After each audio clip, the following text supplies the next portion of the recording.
Imagine buying a multi-million-dollar sports car with a lightning-fast engine. Now imagine that exact same car is permanently stuck driving in a 15-mile-per-hour school zone. Frustrating, right? Well, that is exactly what's happening inside your computer right now if you don't understand how it stores and retrieves data. Your processor is the sports car, but your memory might just be the school zone traffic. You see, from the 1940s all the way to the early 1990s, computing was actually relatively balanced. But then, thanks to Moore's law, processors started doubling their transistor count every 18 months. They got exponentially faster, processing information at just mind-blowing speeds. But memory technology? It just kind of stalled out. It couldn't keep up. So we ended up with this massive gap between the speed of the calculation and the speed of getting data to the calculator. This catastrophic engineering problem became known as the memory wall. It's a bottleneck that absolutely ruins performance, no matter how good your processor is. But don't worry. By the end of this lecture, you're going to understand the hardware solution to this exact problem, the different technologies behind it, and exactly how you can use this knowledge to write significantly faster code. Here is our roadmap for this explainer. First, we'll look at the ideal memory wish list. Second, the hierarchy triangle. Third, SRAM and DRAM. Fourth, SSDs and hard drives. And finally, 5, coding for memory locality. Okay, let's jump right in. Section 1, the ideal memory wish list. What do computer scientists actually want when they're trying to build the perfect memory system? Well, if we had a magic wand, we'd want our memory to have 5 perfect traits. We want blazing fast speed, we want infinite capacity, we want it to be persistent, meaning it keeps your data safe even when you pull the plug on the power. We want it dense, so we can pack massive storage into something tiny, like a smartwatch. And, of course, we want it dirt cheap to manufacture. But here's the harsh reality. No single technology can do all of this. If you want fast, it's expensive and volatile. If you want cheap and persistent, it's very slow. So engineers were forced into a major compromise. That compromise brings us to Section 2, the memory hierarchy triangle.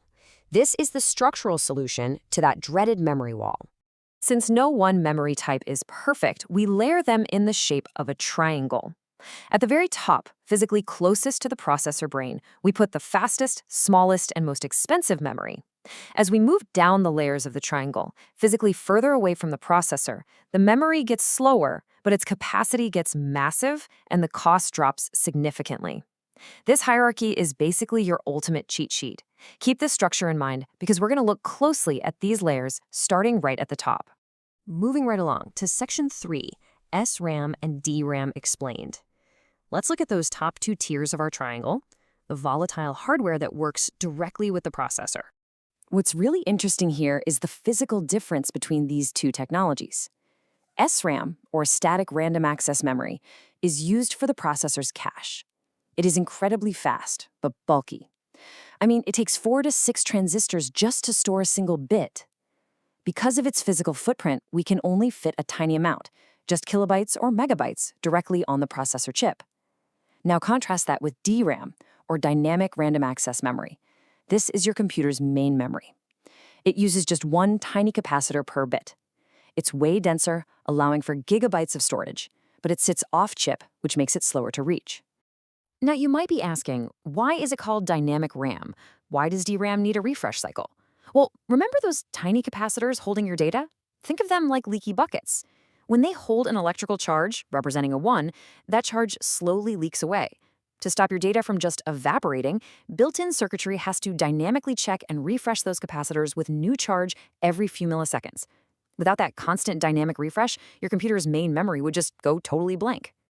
So the absolutely crucial point here is that we want to use the blazing fast SRAM cache as much as humanly possible to avoid waiting on the slower DRAM. But what happens when the data isn't there? That, my friends, is called a cache miss. A cache miss means the processor looks inside its fast on-chip SRAM, comes up empty-handed, and suffers a massive latency penalty because it's forced to travel all the way across the bus to fetch the data from the slower off-chip DRAM. Let's break down exactly what that journey looks like step by step. Most modern processors don't just have 1 cache. They have up to 3 levels. So first, the processor checks the level 1 cache. It's the absolute fastest, but it's tiny. If the data isn't there, it checks the slightly larger level 2 cache. Still missing, it checks level 3. If it strikes out on all 3, it finally goes all the way out to the main DRAM memory. But wait, this is important. It doesn't just bring back the single piece of data it was looking for, it grabs a whole chunk of data, usually a 64-byte block, hoping the next pieces it needs are coming along for the ride. Seriously, keep that 64-byte block in mind. It's going to be our secret weapon for writing faster code later on. Now that we understand the volatile short-term memory, let's transition to section 4, SSDs and hard drives. This is the bottom of our hierarchy triangle, the massive, persistent warehouse where data safely lives when the power gets turned off. For a really long time, the hard disk drive, or HDD, was the only game in town. HDDs use a tiny mechanical motor to rotate magnetic platters. They're incredibly cheap and hold massive amounts of data.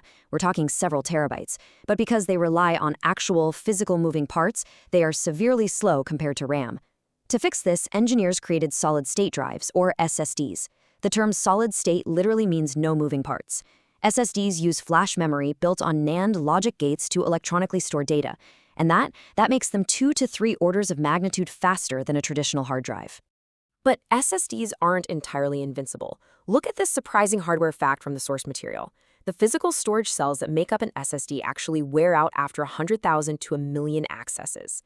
Literally, if you wrote data to the exact same spot over and over, that part of the drive would die. To solve this, SSDs require a complex piece of circuitry called the translation layer. It acts sort of like a traffic cop, constantly remapping where your data is stored behind the scenes to distribute the physical wear evenly across the entire drive.